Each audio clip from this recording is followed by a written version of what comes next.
All right, from an injury perspective, guys, we got Morgan Moses with the knee, Tyron. They'll both be out for today. As much as body maintenance and vet stuff as it is a little bit of an injury there. Hansen won't practice today. John Simpson, ABT. CJ still dealing with the neck. Solly with the knee won't practice. MC2 with his back. From a limited perspective, Chaz and Ashton will come back, and Aaron Rodgers and Tony Adams will be full participants. So from that standpoint, fired up to get those guys back in the mix, especially for a Wednesday practice, which obviously they've missed the last couple weeks. Excited about this opportunity in Arizona, like a really good opponent that's playing really good football right now, and it's going to be a great test on all three sides of the ball for us. So we're excited about it. Where are you at guard? We'll see. There's going to be a lot of different variables. We'll see the health of obviously Hansen and ABT and Simpson. We'll see how that goes. Fortunately, Olu went in there amazingly enough. The historical reference about a guy that's never played this position in his life, including Pop Warner, and to play as well as he did was pretty astounding to me, So if he's a guy that's got to play in there, that's a great opportunity for him to play and get some experience, and at the same time, he provides a quality asset for us when he does play. So, we'll see. We've got a lot to assess still from an injury standpoint. Injured offensive lineman, which one do you think is closest to play? Well, I think the tackles are going to play for sure, and then I think John Simpson, just based on my conversation with him this morning, he felt way better than he assumed he'd feel this morning, and probably healthier than Zuff might have thought he'd been.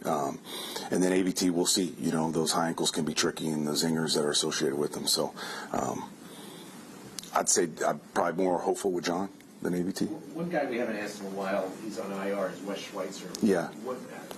What's taking so long, and what's his prognosis? He's getting closer, so they're in the process, I think, of outfitting him with a kind of a cast mechanism so he can operate with the hand procedure that he had. But he's yet to join us yet in practice. So still getting better. Was Johnson limited today, or he's not? He's not going to practice. Yeah. What is the latest with CJ? Yeah, he's had a couple procedures on his neck just to see if they can get it to loosen up, and got a little bit more range of motion as of today and yesterday. So still the process of we're not putting him out there until he gets full range and he feels confident in it, and we're hopeful that happens in the next couple weeks here. Jeff, why didn't it work with Mike Williams? For a lot of different reasons, I think at the end of the day, we got to look at this as an opportunity now for Irv and Corley and Zay to get more involved with our offense. So for whatever the reason, for a little bit of us, a little bit of him, a little bit everything. But it's a great opportunity for him too to go out there in Pittsburgh and get an opportunity maybe to get more targets, be more involved. Can you talk about just the progression of Corley from what you've seen the last few weeks? Yeah, obviously minus the ball dropping, which is going to be part of his story as he grows and becomes the player we all think he can become, because he's going to grow and learn from it. I see especially a receiver of his caliber with the skill set that he has to be the blocker that he is pretty astounding to me, especially a guy that's young and still learning his way. He is violent. He is relentless. He is unselfish in that way. Had a conversation with him, this is a couple weeks ago, and talked to him about you keep blocking like that, we're going to set up a pretty cool play pass off of that, and he's like, Coach, I don't need a play pass. He's like, I need to prove to this team who I am right now, and so he's fully embracing that, and so cool to see. How did he respond to that on the other day? I thought he responded well. He went out there and he played a physical, violent brand of football, and we're going to count on him in that way, especially with Lazard and Mike being gone now. He'll assume more reps, and he'll be part of that receiving core that is in there to block at times. You guys bring one of the guys up from the P squad, receiver-wise? I don't know. We'll see. You got Zay, you got Corley, you got Irv, obviously you got G and Devontae, so still got a strong unit there. So you guys teach such an aggressive style of football from your defensive line.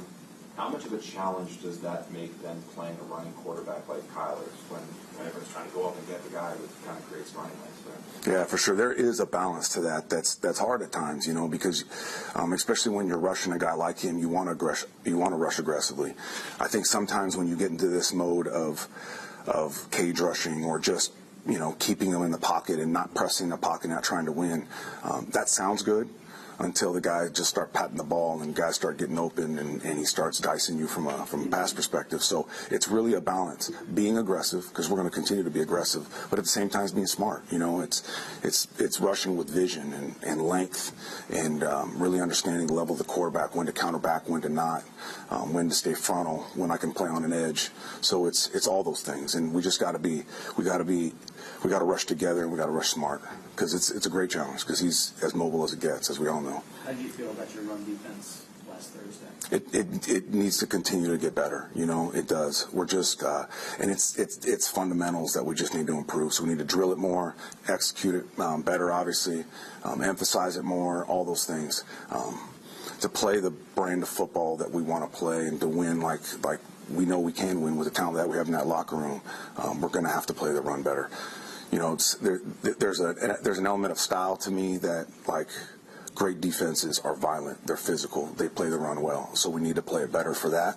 And two, we need to give our offense more opportunities. When we don't stop the run well, we're limiting time of possession for them.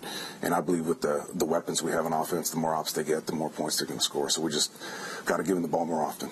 What's the sense of urgency with the trying to stop the run, especially considering the way the Cardinals team is kind of made up? That's where it's a great opportunity. Like, that is where they're hanging their hat right now. Arizona's going to run the ball, and then they're going to run the ball again. And they don't care if you stop it; they're going to run it again. And it's been the strength of that team, in my opinion, right now. You know, their willingness just keep running it regardless of the outcome. So. What better week to prove who we are defensively than to go up against an opponent like this that is leaning on the run as hard as they are and is running the ball as effectively as they are. What have you thought of Reddick and where you see him going now that he's been here and he's spent some time with him? Amazing teammate and young man. Like, that's the first part that, you know, I'd never been around him in this capacity, so to spend more time with him and get to know him, I've been blown away of that, the human being that he is, first of all, and the teammate that he is. And then secondly, like you saw, I felt last week like he's getting more and more in not only in football shape, but more and more familiar with what we do defensively from a schematic standpoint. I thought he corrected some of his wrongs from the Patriots game. You know, he was cutting it tight at the top of his rushes, and I mean, the sack that he had is as good as it gets. Understanding not only, you know, the pressure that we're in, we're bringing internal pressure, that he had to cut it tight and he couldn't create a B-gap escape, but just the efficiency and the timing of his feet and his hands was pretty special. So it's a game that he can build off of for sure. Are you surprised in any way with Will McDonald's level of production this year? I would say, like, coming out, we were so excited about him because of all that we had saw from an athletic standpoint and a production standpoint too. And you know, you remember at Iowa State, he didn't play on the edge a lot. He played as an internal guy, which is still mind blowing. You know, for as slight as he was, especially in college. You know, so. You know, we were banking on the athleticism. But until you see it, it's hard to believe it'll happen.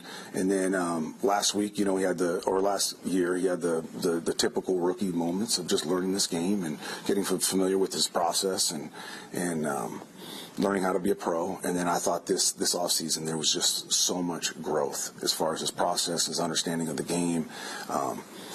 The stuff he was doing outside this building just went to another place. You know, he got a chef, and he really learned about sleep and rest and recovery and regen and all that stuff. So, so from that standpoint, after what I saw this offseason, like, it's never, you know, you can't just assume it's going to happen, but I knew he was going to have success this year.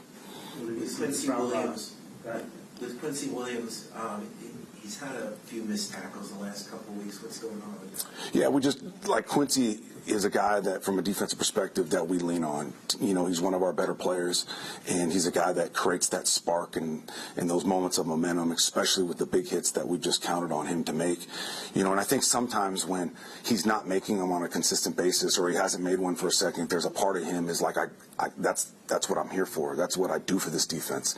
And there was a small element of pressing, you know, so it was a good conversation that we've had and Rudy's had with him this week of just playing a cleaner brand of football, you know, and those plays will come. As long as you just do your job, those plays always do come to you. What have you seen from Marvin Harrison Jr.?